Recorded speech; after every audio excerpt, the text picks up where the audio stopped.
পালাবেন না, বাড়িতে থাকবেন।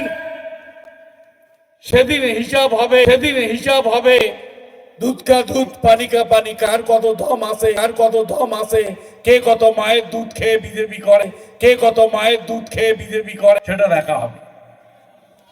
মিটিং এ ডিস্টার্ব, একটা সোনার দোকানের টাকা সে এসে মিটিং করে আমার সঙ্গে তুলনা করে। কার সঙ্গে কার তুলনা করো? যে সোনার দোকানে ডাকাতি করে জেল খেটেছে, যাকে পুলিশ কোমরে দড়ি বেঁধে ডাকাত হিসেবে ধরে নিয়ে গেছে, সে কথা বলে আমার লজ্জা দেখা উচিত। 5 বছর সাংসদ ছিলেন, মন্ত্রী ছিলেন, এই বড়ডাঙ্গার মানুষের একটা রাস্তা করে দিতে পারেননি। কে রাস্তা করেছে?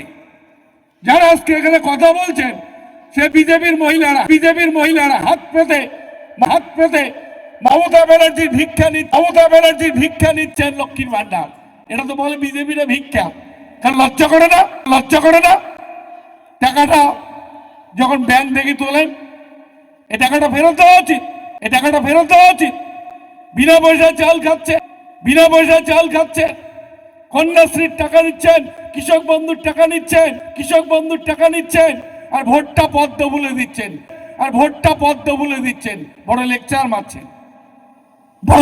মারছেন। আবাসের ঘর, সেটার বেলাও আপনারা আগে দরখাস্ত করেছেন, আর লেকচারটা মারছেন। কি দিয়েছে বিজেপি? বলুক আপনারা বড়ডাঙ্গার মানুষ, যে 10 বছরে 12 বছরে বিজেপি থেকে একটা প্রকল্প আপনারা পাইছেন। আমি মাইক কথা বলবো না, চলে যাব। কেউ যদি বলতে পারে যে বিজেপি এসে আমাদের এই উপকারটা করেছে, খালি হিন্দু আর মুসলমান, আর কোনো কথা বিজেপির নেই।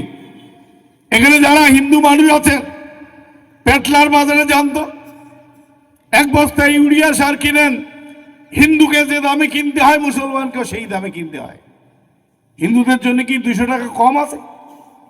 তাহলে যারা বলে হিন্দুর দল হিন্দু করে ঢাকো হিন্দু, তার হিন্দুরা কি ঘুমিয়ে আছে নাকি? আমরা কি ঘুমিয়ে আছি? জয় শ্রীরাম করলে পেট ভরবে না? বিনা পয়সার চাউলটাও যদি মমতা ব্যানার্জি না দিত, লক্ষ্মীর ভান্ডারটা না দিত, স্কুলে যদি মিড ডে মিলটা না দিত, কৃষক বন্ধুটা না দিত, কন্যাশ্রী রূপশ্রীটা না দিত, তাহলে জয় শ্রীরামটা বেরোত। বিনা পয়সা চাল খায় আর জয় শ্রীরাম বলে চিৎকার করে, তাই না? বিনা পয়সা চাল খায় আর জয় শ্রীরাম বলে চিৎকার করে, তাই না? এমন দিন আসবে বন্ধু, সেদিন আর জয় শ্রীরাম মুখ দিয়ে বের হবে না। সেদিন জয় শ্রীরাম মুখ দিয়ে বের হবে না। আর সেই দিন সামনে বিজেপি বড় কথা বলছিল না, আপকি বার 400 পার, লোকসভা নির্বাচনে 240 এসে থামি গেছে। এরা মানুষকে মানুষই মনে করে না, এরা মানুষকে ভিখারি মনে করে। তো এর থেকে পরিষ্কার যে জগদীশ বসনিয়া যে মন্তব্যটা করেছেন, আমার প্রশ্ন হচ্ছে যে জগদীশ বসনিয়া টাকাটা কি তার পকেট থেকে দেন না মমতার পকেট থেকে দেন?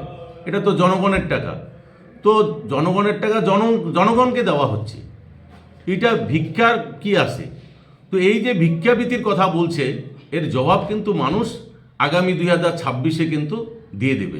এত অপমান কোচবিহারবাসী বা সিতাইবাসী কখনো সহ্য করবে না।